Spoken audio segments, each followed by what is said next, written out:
નમસ્તે, હું ડોક્ટર વિકલ્પ કોટવાલ. રોજબરોજની ખબરો, રોજબરોજના સમાચાર. આ ખબરો, આ સમાચારોમાંથી અમુક એવા હોય જે આપણી સ્પર્ધાત્મક પરીક્ષાઓની તૈયારીઓ માટે ખૂબ અગત્યના હોય.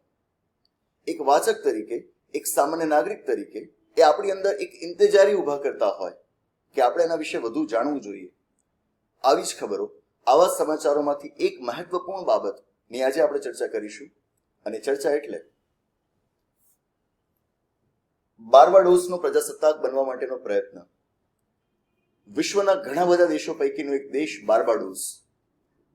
આ બાર્બાડોસ દેશના ગવર્નર જનરલ દ્વારા તાજેતરમાં જાહેરાત કરવામાં આવી કે આવતા વર્ષે એટલે કે 2021ના વર્ષમાં નવેમ્બર મહિનામાં તેઓ પોતાના દેશને પ્રજાસત્તાક જાહેર કરશે. હવે જાણીએ કે પ્રજાસત્તાક બનવા પાછળની પૃષ્ઠભૂમિ શું છે. આ ખબર, આ સમાચાર એ ઇન્ટરનેશનલ અફેર્સ સાથે સંકળાયેલ છે, આંતરરાષ્ટ્રીય સંબંધો સાથે સંકળાયેલો એક મુદ્દો છે. જ્યારે પણ આપણી સામે ઇન્ટરનેશનલ અફેર્સમાં આવા કોઈ પણ દેશની ચર્ચા આવતી હોય ત્યારે સૌથી પહેલા આપણે એ કરવું કે એ દેશ વિશે સામાન્ય માહિતીઓ એકઠી કરવી. પહેલા તો એ જાણવું કે એ દેશ વિશ્વના નકશા ઉપર આવેલો ક્યાં છે.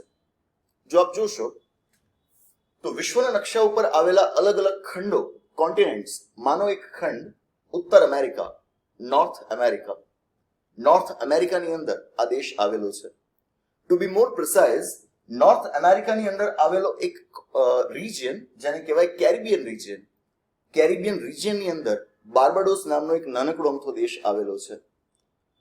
વાત કંઈક એવી છે કે જે રીતે 15 ઓગસ્ટ 1947ના રોજ ભારતને આઝાદી મળી બ્રિટિશર્સ પાસેથી, એ જ રીતે 1966ના વર્ષમાં બાર્બાડોસે પણ બ્રિટિશર્સ પાસેથી આઝાદી મેળવી. પણ ભારત અને બાર્બાડોસ વચ્ચે ફરક એ કે 1966ના વર્ષમાં આઝાદી મળ્યા બાદ પણ એ બ્રિટિશ રાજનું એક કોમનવેલ્થ રિયામ બન્યું. કોમનવેલ્થ રિયામ બન્યું અને એ આજે પણ ચાલુ છે. શબ્દને ધ્યાનથી નોંધીએ. Commonwealth realm, RELM, L is silent. પ્રશ્ન થાય, આ કોમનવેલ્થ રિયામ એટલે શું?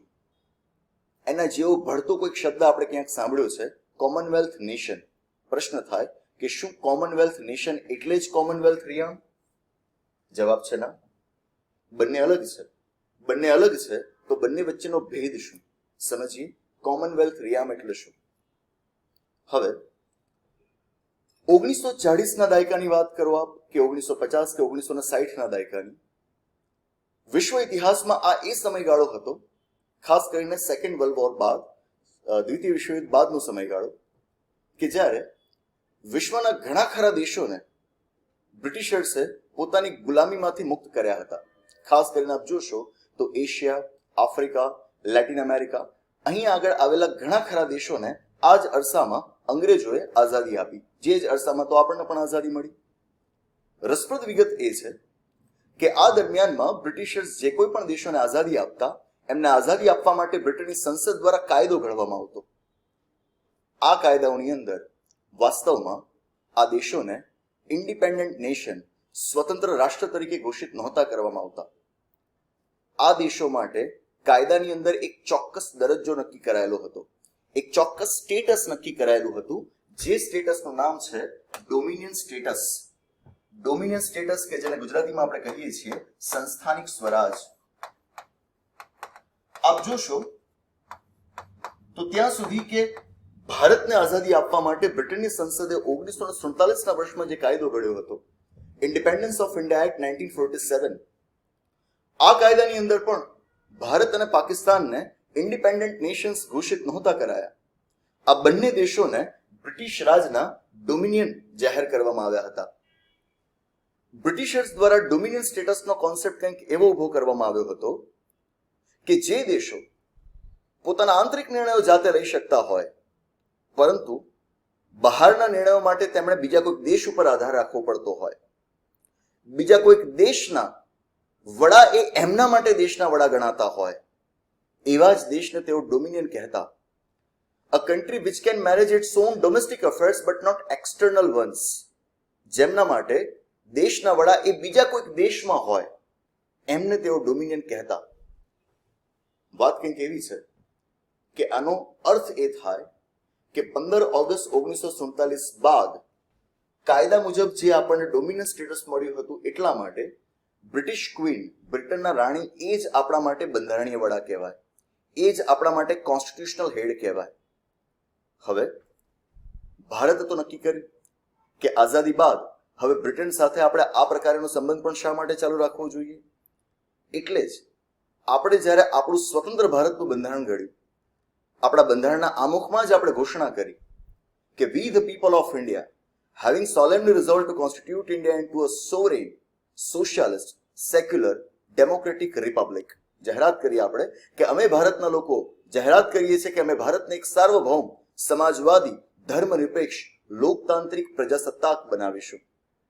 પ્રજાસત્તાક, રિપબ્લિક એ જ દેશને કહી શકાય જે દેશના વડાનો હોદ્દો વંશ પરંપરાગત રીતે ભરવામાં ના આવતો હોય, એ કોઈ વારસાગત જગ્યા ન હોય, એ કોઈ હેરિડિટરી પોઝિશન ન હોય, દેશના લોકો નક્કી કરી શકતા હોય કે એમના બંધારણીય વડા કોણ રહેશે, એમના દેશના વડા કોણ રહેશે, એ લોકો નક્કી કરી શકતા હોય.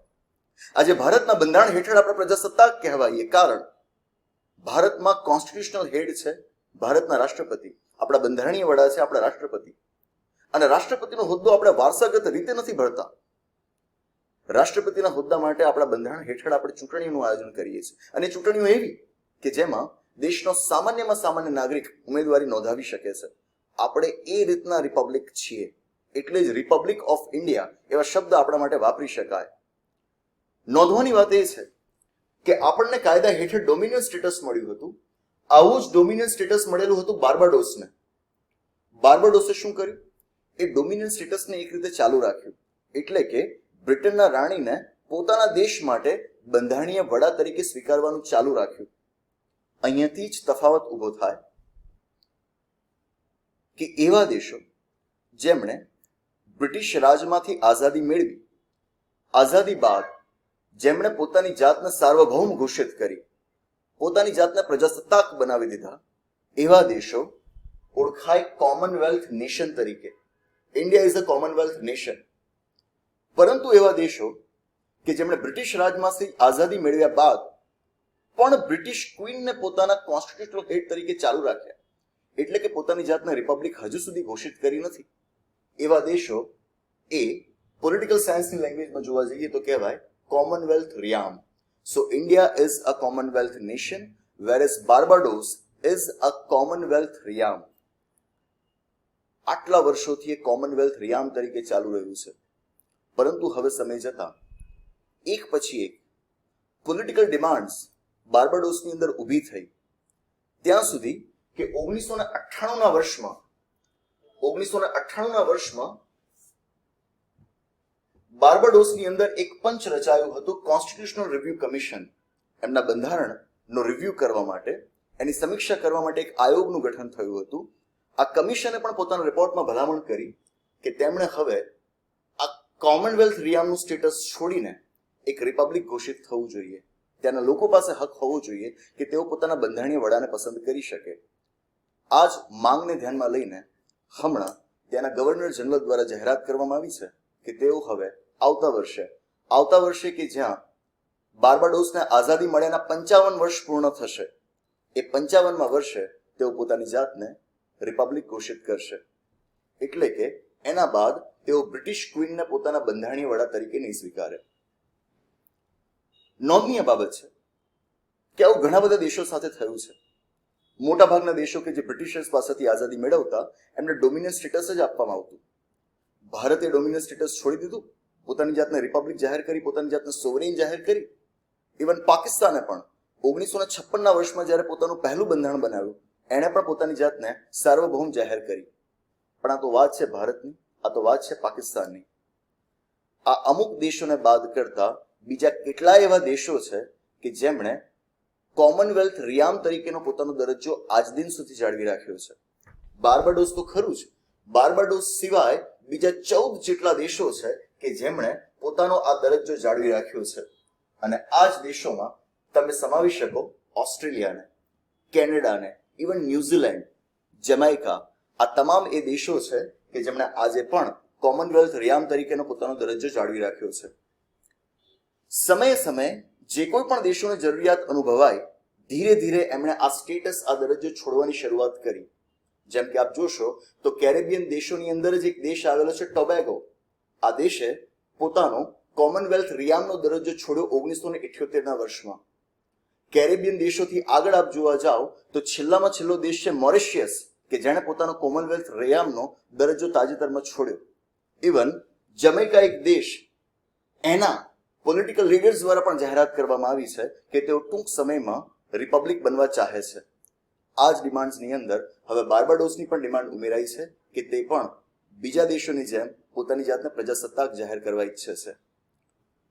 આંતરરાષ્ટ્રીય સંબંધોમાં જ્યારે પણ કોઈ સમાચાર આપણી પાસે આવે એની ગહેરાઈમાં આપણે આ રીતે ઉતરીએ, એની સાથે સંકળાયેલા જે પણ ખ્યાલો છે એ ખ્યાલોને આપણે જાણીએ. માત્ર ખ્યાલોને જાણીએ એટલું જ નહીં, એ ખ્યાલોનો ભારતની વ્યવસ્થાના સંદર્ભમાં શું સંબંધ છે એને પણ સમજવાની આપણે કોશિશ કરીએ. આવા જ વધુ એક મહત્વપૂર્ણ અને રસપ્રદ મુદ્દાની ચર્ચા સાથે ફરીવાર મળીએ. આભાર. નમસ્તે.